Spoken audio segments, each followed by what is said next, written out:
আসেই তারা ঘরে উঠবে, তাই গৃহপ্রবেশের নিমন্ত্রণ। সকালে কিন্তু পুজো হয়ে গেছে আর দুপুরে কিন্তু খাওয়া দাওয়ার নিমন্ত্রণ। সকালবেলায় সবাই গেছিল পুজো দেখতে, প্রসাদ টসাদ নিতে, আর এখন কিন্তু বাড়ির সবাই মিলে আর পাশের বাড়ির কাকিমাদের বাড়ির সবাই মিলে একসাথে কিন্তু যাচ্ছে। আর আজকের ওয়েদারটা কিন্তু খুবই ভালো ছিল, সকাল থেকে মেঘ হয়ে আছে কিন্তু বৃষ্টি কিন্তু এখনো হয়নি। এদের অনুষ্ঠানটা ঠিক ভালোভাবে সম্পন্ন হচ্ছে আর হলো প্রায়, এখন তো প্রায় 3টে বাজে। এই যে বাড়ি থেকে 2 পা হাঁটলেই কিন্তু এই বাড়ি। তো আমাদের এই শ্বশুর বাড়ির এই বাড়িটা ছাড়া কিন্তু এদিকে কোনো বাড়ি ছিল না, এদিকে পুরো মাঠ ছিল। তো এক এক করে কিন্তু অনেক জমি বিক্রি করা হয়ে গেছে আমাদের, তো সেইখানেই এক এক করে সব বাড়ি হচ্ছে আর এই যে সবাই গৃহপ্রবেশ হচ্ছে। তো এই দেখো ঘরে উঠে দেখাচ্ছিল ওই কাকিমা সবাইকে কেমন কি হয়েছে দেখো। আর এই ঘরটা কিন্তু এই যে পুজো হয়েছিল।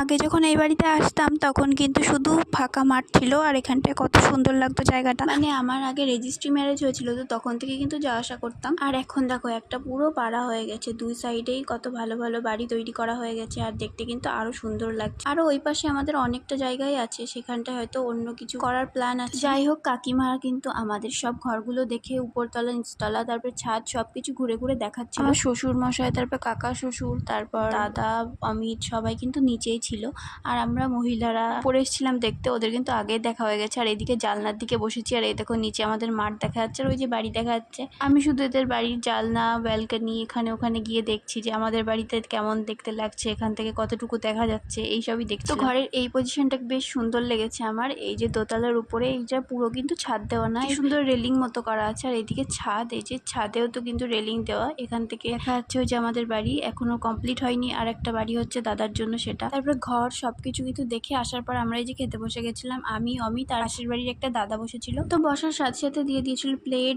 জল, গ্লাস সবকিছু। তারপর দিয়ে দিয়েছিল এই যে রাধা বল্লভী আর চানা মশলা। যেহেতু এটা একটা গৃহপ্রবেশ ওই জন্য কিন্তু সব আইটেমগুলো নিরামিষই হয়েছিল আর খেতে খুবই দারুণ হয়েছিল। আর চানা মশলা আর এই রাধা বল্লভীটা কিন্তু দারুণ হয়েছিল। সবাই কিন্তু 2-3টে করে দিয়েছিল, এগুলোও যা চাইছিল, একটা করে না, যে যত নেবে। আর সামনে কিন্তু বসেছিল কাকা আর ওই যে আমার শ্বশুর মশাই বসেছিল, আর বসেছিল আমার ভাসুর মানে এই যে দাদা।